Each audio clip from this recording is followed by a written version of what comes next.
ज्ञान बढ़ाओ पुरस्कार पाओ इस प्रतियोगिता के मंच पर आप सभी छात्र छात्राओं का बहुत स्वागत है, बहुत अभिनंदन है।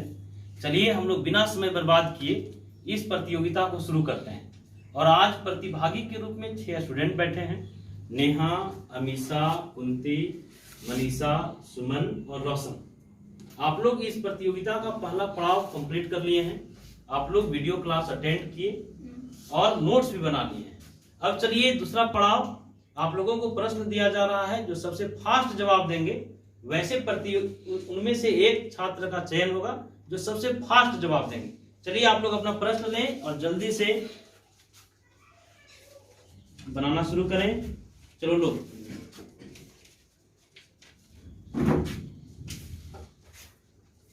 समय शुरू हो गया है।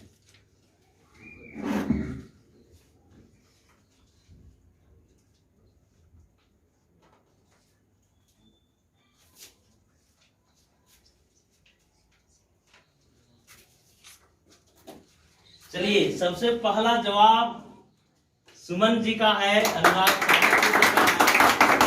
तो सारे लोग पुनः अभिनंदन करें। और सुमन आप आए, आज प्रतिभागी के रूप में चयन हुआ है सुमन जी का। और आप सभी छात्र छात्राओं से, चलिए आप सभी छात्र छात्राओं से पहले सुमन जी का एक परिचय करवा दें। ये 11वीं के छात्र हैं, 11वीं के छात्र हैं और विगत कई दिनों से ये प्रतियोगी परीक्षाओं की तैयारी कर रहे हैं। 11वीं की तैयारी के साथ साथ ये प्रतियोगी परीक्षाओं की भी तैयारी कर रहे हैं। तो चलिए बहुत बधाई सुमन कि आप सारे प्रतिभागियों को पीछे छोड़ते हुए आज फाइनल राउंड में आए हैं। और आपसे कुल 10 प्रश्न पूछा जाएगा और अगर जरूरत होगा तो आपको हम ऑप्शन दे देंगे, ठीक है। तो चलिए तैयार हैं सुमन, कैसा महसूस कर रहे हैं? सारे प्रतिभागियों को पीछे छोड़ते हुए आप आए हैं।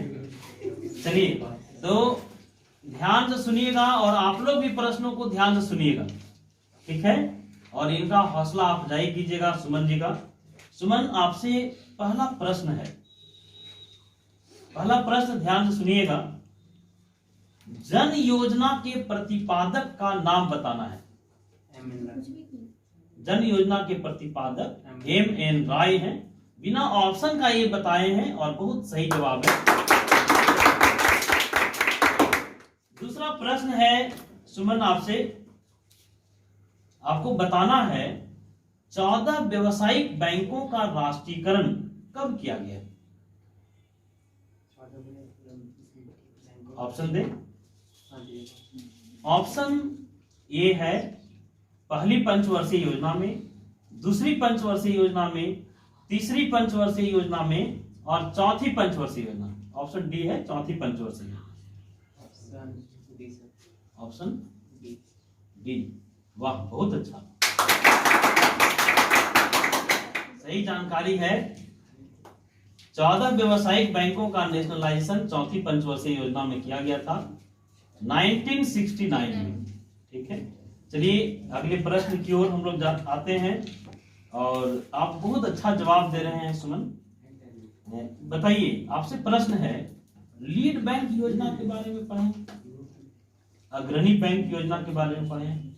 आपको बताना है और हम ऑप्शन भी देंगे। अग्रणी बैंक योजना या लीड बैंक योजना की शुरुआत कब की गई? ऑप्शन ए 1969 में, ऑप्शन बी 1979 में, ऑप्शन सी 1989 में और ऑप्शन डी 1999 में। लीड बैंक, हाँ ऑप्शन ए श्योर है 1969, बिल्कुल सही जवाब है। 3 प्रश्न और तीनों प्रश्नों का आपने सही जवाब दिया है। चलिए चौथा प्रश्न हम आपसे करते हैं सुमन। आपको बताना है, बड़ा सिंपल सा प्रश्न है। जनसंख्या के इतिहास में किस वर्ष को लघु विभाजक वर्ष कहा जाता है? 1951 को एकदम सही जवाब। चलिए अगला प्रश्न आपसे है, आपको बताना है आजादी के बाद कितना बार जनगणना हुआ? आजादी के बाद कितना बार जनगणना हुआ? 7 बार। बिल्कुल सही जवाब है। और ये कितना प्रश्न था? 5 प्रश्न पूछे गए और 5 प्रश्नों का आपने बखूबी जवाब दिया है। और देखिए आप जितने लोग भी बैठे हुए हैं, आप लोगों को बता दें, ये सारे प्रश्नों का सही जवाब अगर दे पा रहे हैं तो इसका सबसे बड़ा कारण है कि अपनी कंटिन्यूटी को बनाए हुए हैं। आप लोग भी अपनी निरंतरता को बनाए रखिए। ठीक है, चलिए अगले प्रश्न पर हम लोग आते हैं। आपको बताना है सुमन, पहली पंचवर्षीय योजना की अवधि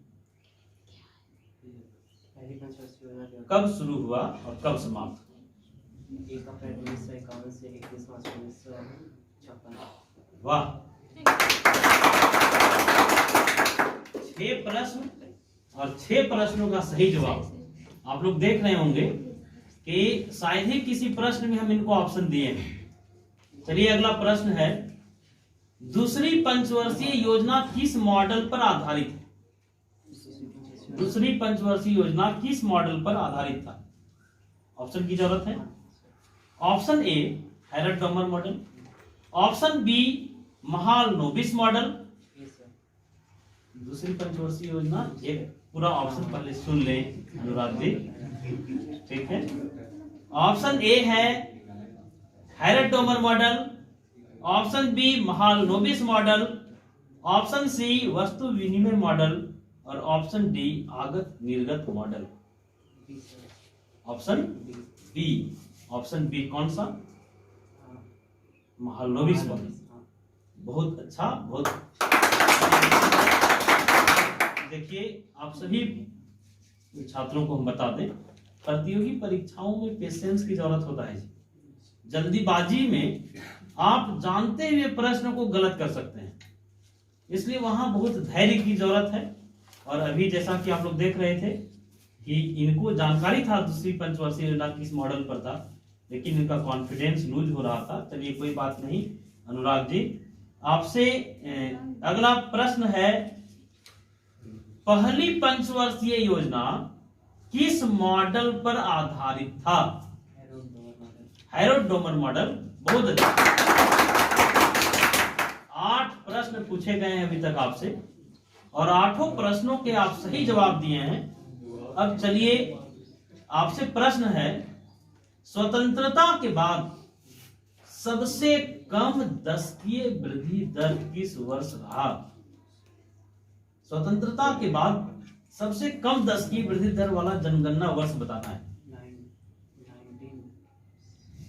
ऑप्शन दें। सबसे कम दशकीय वृद्धि दर वाला साल आपको बताना है।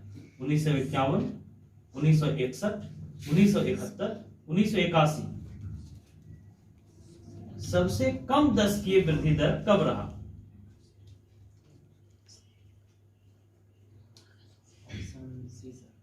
Option C 1971।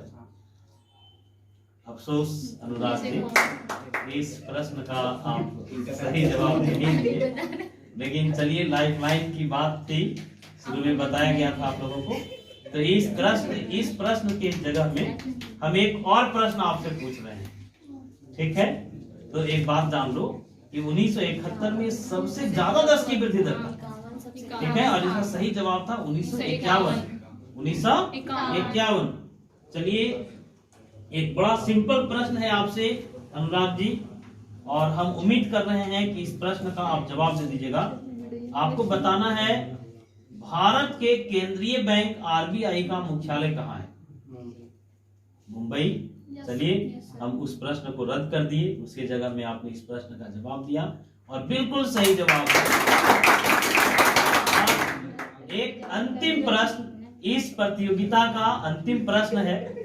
आपको बताना है, जब हम लोग आरबीआई के मुख्यालय की बात किए तो हम आपसे जानना चाहेंगे आरबीआई की स्थापना किस समिति की सिफारिश पर हुआ?